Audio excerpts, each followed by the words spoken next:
Hi yours, Arkian po at your service, and mag-unbox tayo ngayon ng ating Boya microphone and GoPro Media Mode. So open natin yung box. Ang laman nito is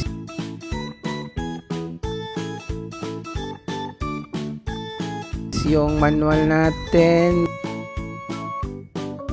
Meron ding sticker, tsaka yung ating furry windscreen,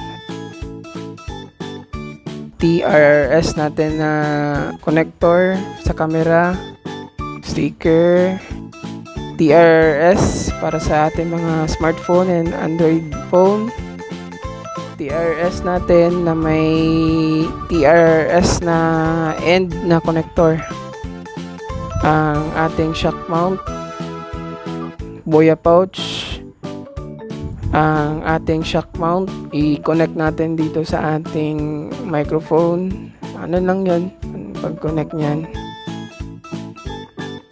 yun lang, no? Wala naman ibang laman to. So ito yung para sa smartphone natin. Notice ninyo nga puro siya TRS na connector. So yan yung i-connect natin rekta sa ating smartphone. Ito yung sa camera. Yung end niya is TRS, yung kabilang end niya is TRS. Yan, tatlong guhit. Para yan sa microphone, yun siya. Yung dalawang guhit sa camera natin. So testingin natin to yours ng Boya microphone natin. Inalis ko muna yung windscreen niya kasi masyadong malaki yung windscreen niya. Ito. Mic check, mic check, mic check, mic check, test mic.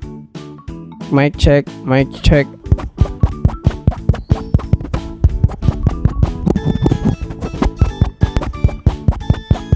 Mic check, mic check, mic check. Mic check, mic check, mic check. Mic check, mic check.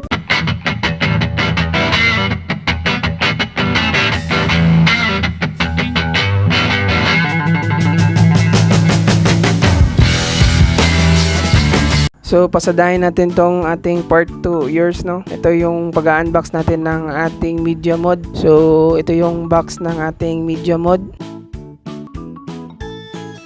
Open natin yung box. So pinakalaman lang nito manual,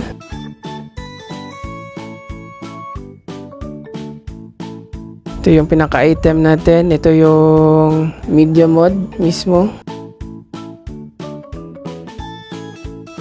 Ito yung ating removable windscreen. Ito yun siya.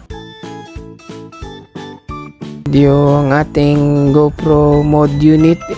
Meron siyang front and rear na microphone. Yung power mode natin. Tsaka shutter button.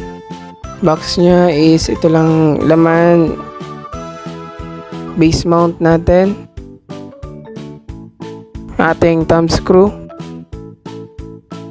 So ito lang, basically apat na laman lang, no, sa ating media mod. Ito yung may front and rear mic. Tapos ang pinaka-highlight kasi nito is meron siyang directional mic, parang shotgun mic, pero ang kaibahan lang niya is meron siyang front and rear na mic.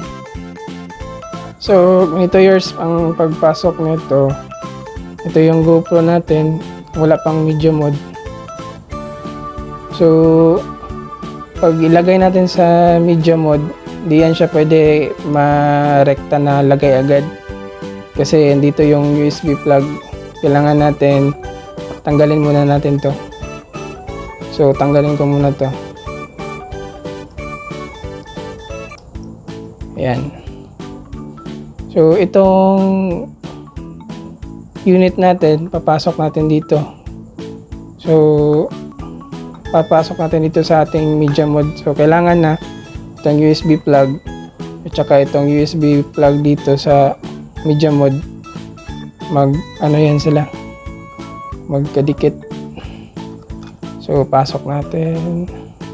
Siya nga pala yours, no, mega love shoutout sa ating GoPro Lifestyle Store sa binigay nila na item na ating GoPro Media Mode and Boya Official Store for their mic. Maganda tong mga item na na-receive natin, no? So salamat sa inyo GoPro Lifestyle Store and Boya Official Store. Salamat. So ayan, pasok na natin. So ganito ang magiging itsura niya. Ito na yung magiging ano niya, power button. Ito yung mic. Ito yung shutter button niya. So ganyan lang yung itsura niya. Ito yung sa ilalim, yung para sa shoe mount. Ayan. Ito yung kabitan ng screw. Ayan. So ganyan lang. And try natin ilagay sa tripod.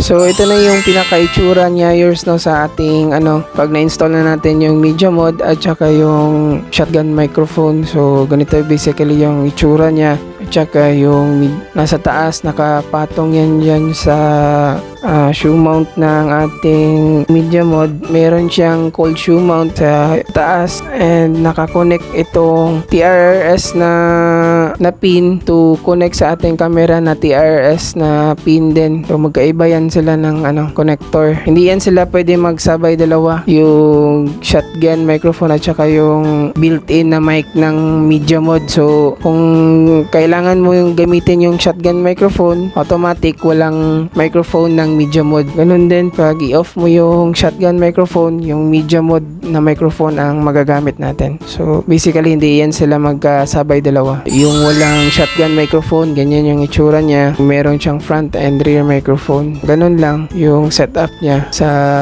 media mode. So yun lang yours, no, and thank you sa pagsama sa atin. Ingat kayo and God bless. Bye yours. Bye.